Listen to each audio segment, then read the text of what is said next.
बाजार में आज दिखी शानदार रिकवरी। निफ्टी करीब 280 अंक चढ़कर 24,760 के पास बंद। वहीं बैंक निफ्टी 300 अंकों की तेजी के साथ 59,050 के पास बंद।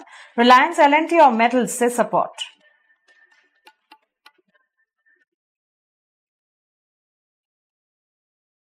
रिलायंस में लगातार 3 दिनों की गिरावट पर लगा ब्रेक। शेयर 3% के उछाल के साथ 1,390 रुपए के पास हुआ बंद।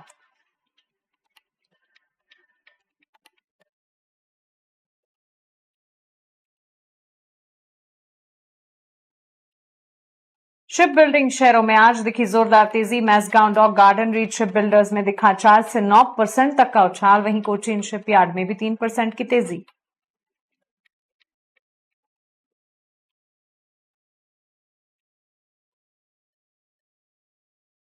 मिडिल ईस्ट वॉर ने डिफेंस शेयरों में भरा तेजी का दम। बीईएल, बीडीएल 1 से 3% मजबूत। भारत फोर्ज में 3% की मजबूती।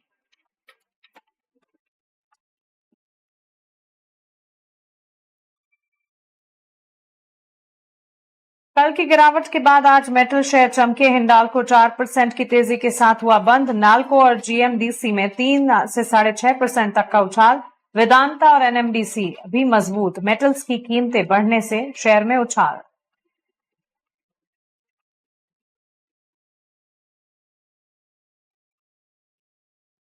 एक दिन की कमजोरी के बाद फार्मा शेयरों की आज हेल्थ सुधरी। ग्लेनमार्क, सन फार्मा और ल्यूपिन में 1 से 3% की तेजी। वहीं जाइडस लाइफ, ग्लैक्सो और डॉक्टर रेड्डीज भी मजबूत।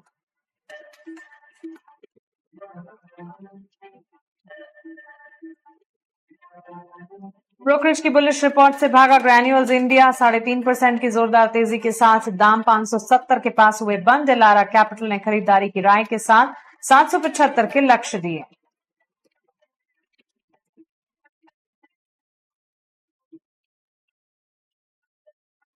ब्रोकरेज की बुलिश रिपोर्ट और नेचुरल गैस की कीमतों में बढ़त से कोल इंडिया में लगी तेजी की आग। 3% के दमदार उछाल के साथ हुआ बंद। सिटी ने लक्ष्य 415 से बढ़ाकर 430 किए। 2 दिनों में करीब 6% भागा ये शेयर।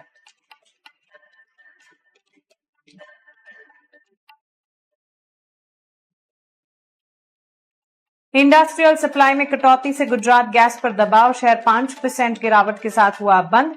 फोर्स मेजोर लागू होने से इंडस्ट्रियल सप्लाई में कटौती का फैसला।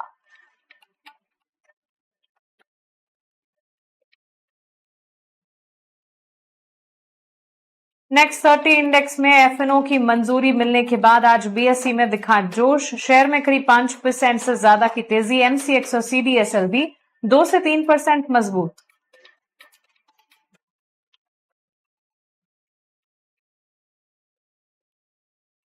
और टी20 वर्ल्ड कप फाइनल टिकट के लिए आज टीम इंडिया और इंग्लैंड का महामुकाबला। मुंबई में वानखेड़े में आज सेमीफाइनल का high voltage match. Winner team की 8 मार्च को फाइनल में न्यूजीलैंड से टक्कर।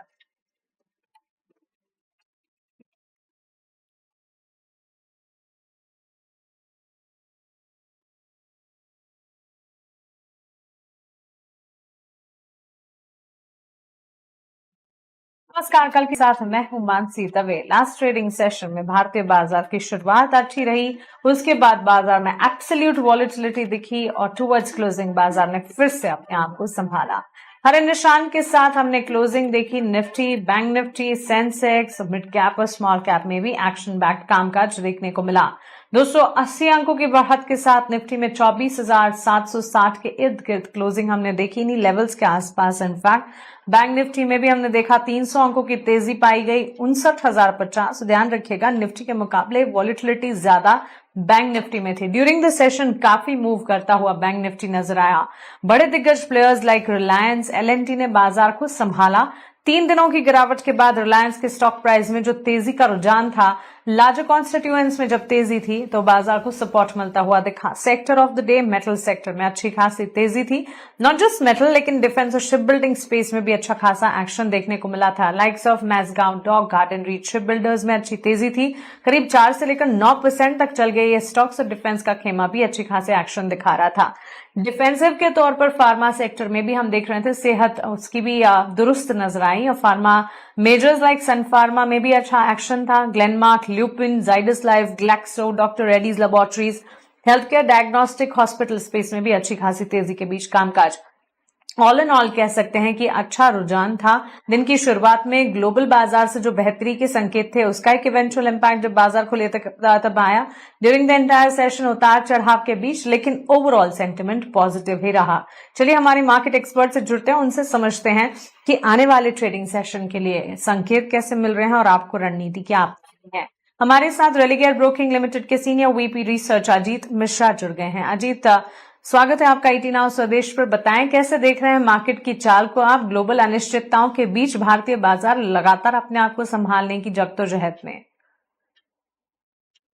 शुक्रिया मानसी। बिल्कुल मानसी, देखिए जिस तरीके के वॉलेटाइल स्विंग्स देखने को मिल रहे हैं, मींस कल का सेशन आपने देखा कि काफी इंपॉर्टेंट सपोर्ट जो कि आपका प्रीवियस स्विंग लो था करीब 24,600 का, जो कि 2 ओकेजन में लास्ट आपने उसको डिफेंड किया था। बहुत डिसाइसिवली उसको ब्रेक किया और रिकवरी की जरूर अटेम्प्ट हुआ कि आपने 24,600 को दोबारा से रिक्लेम करने की कोशिश की ड्यूरिंग द इंट्राडे, पर वो हो नहीं पाया। आज का सेशन ऑलमोस्ट आपने बहुत एक टाइट रेंज में बिताया for most part of the day. Last hour of the trade आज सेंसेक्स की एक्सपायरी थी, वीकली एक्सपायरी, तो वहां पे हमने एक स्ट्रॉन्ग रिकवरी रिबाउंड आते हुए देखा और इंडेक्स ने दोबारा से अपने जो रेजिस्टेंस जोन अब बन गया है, पहले सपोर्ट था करीब 24,600, उसके ऊपर क्लोज किया। तो मान जी इस तरीके की वॉलिटिलिटी इंडिया विक्स अगर आप देखेंगे, जो कि दिखाता है किस तरीके का फियर है मार्केट में, 50% की तेजी के बाद इस हफ्ते आज जाके थोड़ा सा थमा, करीब 10 से 15% का डिक्लाइन वहां पे देखने को मिला। तो नो डाउट ये रिकवरी डेफिनेटली एक पॉजिटिव है, बट क्या ये सस्टेन करेगी ये इंपॉर्टेंट है, कंसिडरिंग कि अभी भी जो चैलेंजेस हैं, जैसे कि क्रूड आपका अभी भी $80 के ऊपर ही है, नो डाउट थोड़ा बहुत वहां पे भी कूल ऑफ है, विक्स नीचे आया है। जो हैवी वेट्स जो कि जिनमें सबसे ज्यादा प्रेशर नजर आ रहा था, कुछ एक ऐसे नाम वहां पे स्टेबिलिटी आई है, जैसे कि रिलायंस जिसमें आज काफी बड़ा कॉन्ट्रीब्यूशन रहा है, बैंकिंग थोड़ा सा स्टेबल लग रहा है। तो कहीं ना कहीं अभी मिक्स्ड इंडिकेशन है मानसी। तो मेरे हिसाब से इंडेक्स में अभी आपको वॉलेटाइल स्विंग्स कंटिन्यू होते हुए नजर आएंगे। 25,000 25,200 ये स्ट्रॉन्ग रेजिस्टेंस होने वाला है। नीचे पे आपको 24,500 24,300 ये एक सपोर्ट जोन होने वाला है। तो जिस रेंज के जितना नजदीक जाए उसके हिसाब से अपनी स्ट्रेटजी को बनाएं। मींस 25,000 के पास आपको शॉर्टिंग अपॉर्चुनिटी के लिए देखना चाहिए, 24,500 के आप नजदीक आते हैं तो एक रिकवरी, एक रिबाउंड के अटेम्प्ट के लिए आप प्ले कर सकते हैं। ऑलराइट, तो चलिए ये एक राय फिलहाल हमें मिलती हुई स्टॉक इंडेक्स वाइज बाजार की चाल और स्ट्रैटेजी। लेकिन इस बीच बाजार में जिस तरह के सेंटिमेंट्स डेवलप हो रहे थे, अजीत एक स्टॉक है कोल इंडिया, ब्रोकरेजेस की बुलिश रिपोर्ट रही, नेचुरल गैस की कीमतों में बढ़त थी जिसके चलते कोल इंडिया में तेजी नजर आई। 3% का दमदार उछाल और साथ ही सिटी की ब्रोकरेज रिपोर्ट आई थी जहां पर टारगेट प्राइसेस भी बढ़ाए, खरीदारी की राय बरकरार रखी गई। 2 सेशंस में 6% चल गया ये स्टॉक। क्या यहां से आगे फर्दर अपसाइड एक्सपेक्ट करते हैं आप?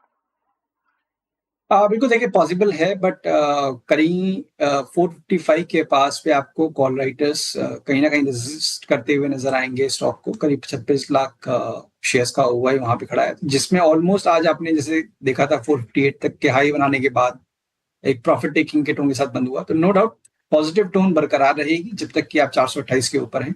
जिनके पास पोजीशन है वो बने रह सकते हैं। जो बाय करना चाहते हैं, अगर कोई डिप मिलता है 440 42 के पास, वो अच्छा जोन होगा 428 के स्टॉप लॉस के साथ। और जब भी हमने 450 के लेवल को ब्रेक कर दिया तो फिर ग्रेजुअली ही सही, बट यहाँ पे आपको 470 480 तक के लेवल्स भी देखने को मिल सकते हैं। डेफिनेटली यहाँ पे लॉन्ग बने रहने की और फ्रेश एडिशन करने की भी राय होगी एज पर द लेवल्स 428 के स्टॉप लॉस के साथ। ठीक है, चलिए अब सवाल जवाब का सिलसिला शुरू करते हैं। सवाल पूछने का तरीका आपके स्क्रीन पर लेकर आ जाते हैं। हमारे सोशल मीडिया हैंडल्स और कॉन्टैक्ट डिटेल्स आपके स्क्रीन पर फ्लैश होंगे। बाजार से जुड़े आपके सवाल जो है वो हमारे यूट्यूब के जरिए आप हमें पूछ सकते हैं। मैं पूरी कोशिश करूंगी हमारे आपके तमाम सवालों के जवाब आपको इस खास पेशकश में दिला पाऊं। अनिल रावत का पहला सवाल है, देहरादून से लिखते हैं, अजीत आरवीएनएल का स्टॉक है जहां पर इन्होंने खरीदारी की है, और रेलवे काउंटर 281 के लेवल पर लास्ट क्लोज हुआ है। इनकी खरीदारी 322 के स्तर की है, करीब 70 शेयर्स खरीदे हैं। वहां से नीचे जा गिरा है स्टॉक। और पिछले कुछ सेशंस के परफॉर्मेंस की अगर बात करें, पिछले एक महीने में स्टॉक ने नेगेटिव रिटर्न ही दिए। इनफैक्ट 6 महीने में भी स्टॉक चला बिल्कुल नहीं है। क्या राय होगी हमारे दर्शक के लिए? जी देखिए, इम्पैक्ट अगर आप देखेंगे तो ऑलमोस्ट 1.5 साल हो चुका है इस तरीके के नेगेटिव ट्रेंड को अनफोल्ड होते हुए रेलवे काउंटर्स में। और बीच में ज़रूर 1-2 रिकवरी के लिए अटेम्प्ट ज़रूर आए थे, बट वो फेड आउट हो गए बहुत जल्दी ही। और अब जिस तरीके से डिक्लाइन आया है, खासतौर से आरबीएनएल में 300 के लेवल के नीचे का डिक्लाइन, अच्छी बात ये है कि हमने काफ़ी नज़दीक के लेवल्स पे, क्योंकि बहुत सारे लोग हैं जिनके काफ़ी हाई लेवल्स पे इसकी बाइंग फँसी हुई है। तो मुझे लगता है कि हर एक रिकवरी, रिबाउंड में कोशिश करते हैं लोग थोड़ा-सा पोज़ीशन को अपने लिक्विडेट करने की।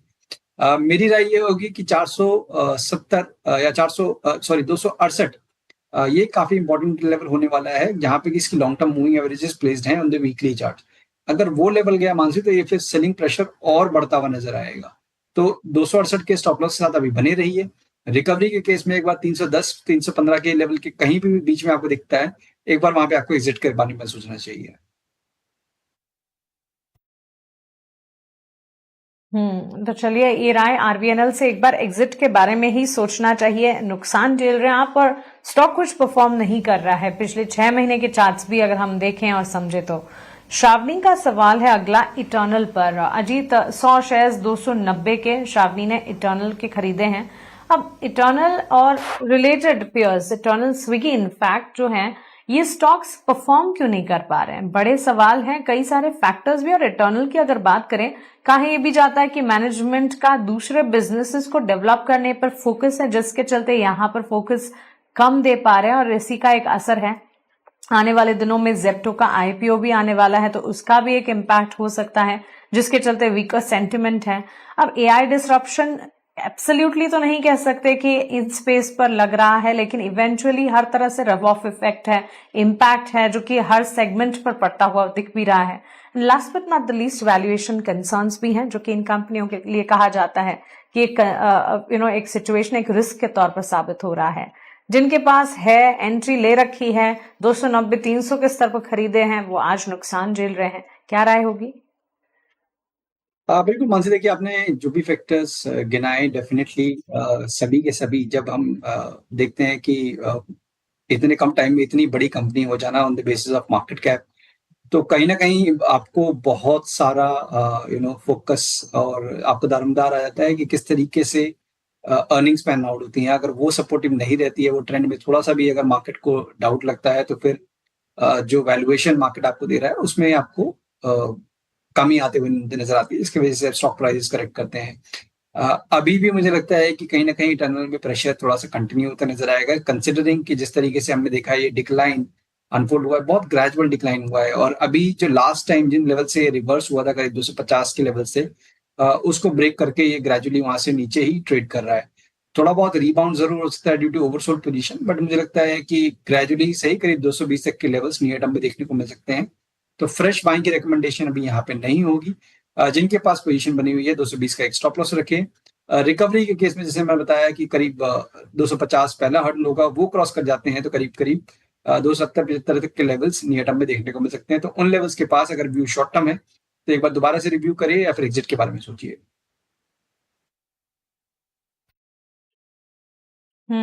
तो चलिए, ये राय इटर्नल के स्टॉक पर हमें मिलती हुई। एक और सवाल देख लेते हैं, जितेंद्र का है। वैसे तो कोल इंडिया पर आपसे आपकी राय ले ली है मैंने, लेकिन जितेंद्र की खरीदारी है कोल इंडिया में। मोर देन अ ईयर से वो होल्ड पोजीशन इंटैक्ट रख रहे हैं कोल इंडिया पर। 200 शेयर्स इन्होंने खरीदे हैं और 415 कोल इंडिया पर अपने एंट्री लेवल बता रहे हैं। 448 पर लास्ट क्लोज था। क्या करना चाहिए आपके हिसाब से?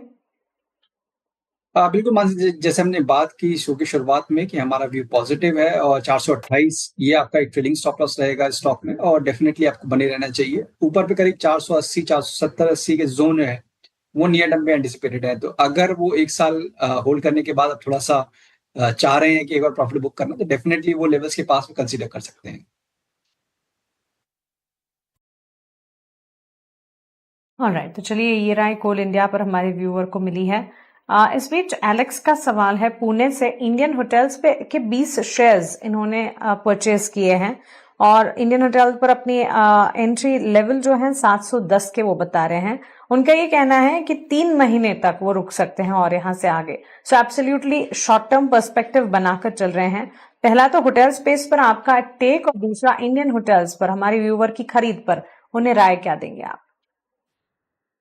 बिल्कुल देखिए ये पूरा स्पेस में ही मानसी हमको प्रॉफिट टेकिंग डिक्लाइन का ट्रेंड नज़र आ रहा है। बट अगर आप ओवरऑल देखेंगे तो नो डाउट काफ़ी ज़्यादा फ़ेवरेबल फंडामेंटली प्लेस्ड हैं काउंटर्स। तो ये करेक्टिव ट्रेंड मेरे हिसाब से एक बाइंग अपॉर्च्युनिटी है। बट क्योंकि इनका टाइम होराइज़न काफ़ी कम है, मीन्स 3 महीने से ज़्यादा रोक नहीं सकते। मेरे हिसाब से इनको रिकवरी में एग्ज़िट की रिकमेंडेशन होगी, बिकॉज़ शॉर्ट टर्म में मुझे लगता है कि इसमें पेन रह सकता है।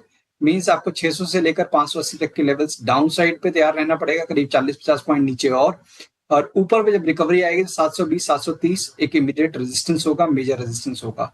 तो अगर आपका व्यू शॉर्ट टर्म का है, आपको अपर बैंड के पास मिलता है तो एग्जिट के बारे में सोचिएगा। इन द इंटरिम 600 का एक स्टॉप लॉस भी मेंटेन करें। तो चलिए ये रहा इंडियन होटल्स पर हमें मिलती हुई। आगे बढ़ेंगे और रुक करेंगे हमारे अगले सेगमेंट वैल्यू इन्वेस्टमेंट पिक का।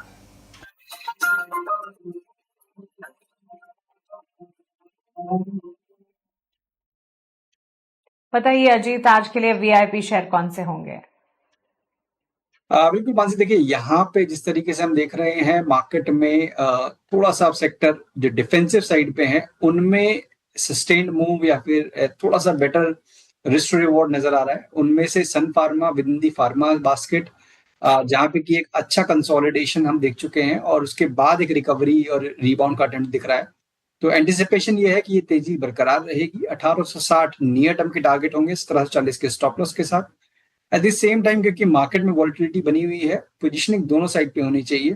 तो अगर आपके पास लॉन्ग साइड की पोजीशन ज्यादा है तो यहाँ शॉर्टिंग के लिए अगर आप देखें तो IEX एक ऐसा कैंडिडेट हो सकता है जिसमें कि ग्रेजुअली काफी लंबे टाइम से एक डिक्लाइनिंग ट्रेंड चलता आ रहा है। अभी हाल फिलहाल में भी एक कंसोलिडेशन रेंज का ब्रेकडाउन हुआ है।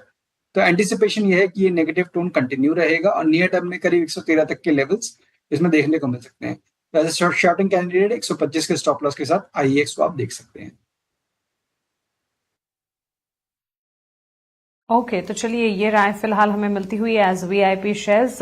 लेकिन इस बीच कुछ और स्टॉक्स थे जिन्होंने बाजार को संभालने की कोशिश की शिप बिल्डिंग और डिफेंस स्पेस से, likes of garden reach ship builder, Mazagon dock, HAL, BDL, BEL में हमने अच्छा खासा एक्शन देखा। डिफेंस शिप बिल्डिंग स्पेस पर आपका नजरिया अजीत हम जानना चाहेंगे। देखिए डिफेंस में कहीं ना कहीं बीच बीच में जिस तरीके से जियोपॉलिटिकल सिनेरियो है, बीच में रिबाउंड जरूर आते हैं, बट बहुत कम शेयर्स हैं जो कि यहाँ पे सस्टेन्ड मूव देखने को मिल रहे हैं। तो उसमें BL डेफिनेटली इस लिस्ट को टॉप करता है, जहां पे कि आप स्टॉक को रिकॉर्ड हाइस के पास ट्रेड करता हुआ नजर आ रहे हैं। इनफैक्ट आज एक नया हाई बना है, वॉल्यूम्स काफी स्ट्रॉन्ग है। तो डेफिनेटली यहाँ पे आप बने रह सकते हैं 440 के स्टॉप लॉस के साथ। पोजीशन टारगेट रहेगा करीब 500 का। साथ ही साथ डेटा पैटर्न को अगर आप देखेंगे मानसी, तो वहां पे भी उस तरीके के ट्रेंड अनफोल्ड हो रहे हैं। मींस स्टॉक ने अपने रिकॉर्ड हाइस को रिक्लेम कर लिया है ऑलमोस्ट करीब 1.5 साल के कंसोलिडेशन के बाद। यहाँ पे भी एंटिसिपेशन है कि ये आपको पॉजिटिव मूव कंटिन्यू होते हुए नजर आएगा। 3100 के स्टॉप लॉस के साथ यहाँ पे आप बने रह सकते हैं। और lastly on the list Apollo micro system, यहाँ पे भी कंसोलिडेशन और एक साइडवेज टोन जरूर नजर आ रहा है। बट लग रहा है कि जैसे प्राइस वाइज करेक्शन अब ऑलमोस्ट ओवर हो चुकी है, टाइम वाइज करेक्शन दिख रहा है। तो अगर आपको 200 से 180 के बीच में मिलता है तो एक अच्छी बाइंग अपॉर्चुनिटी हो सकती है अपोलो माइक्रो सिस्टम में भी। ओके अजीत, शुक्रिया आपका हमारे साथ जुड़ने के लिए, सवालों के जवाब देने के लिए और हमारे व्यूअर्स की कल की तैयारी करवाने के लिए। इस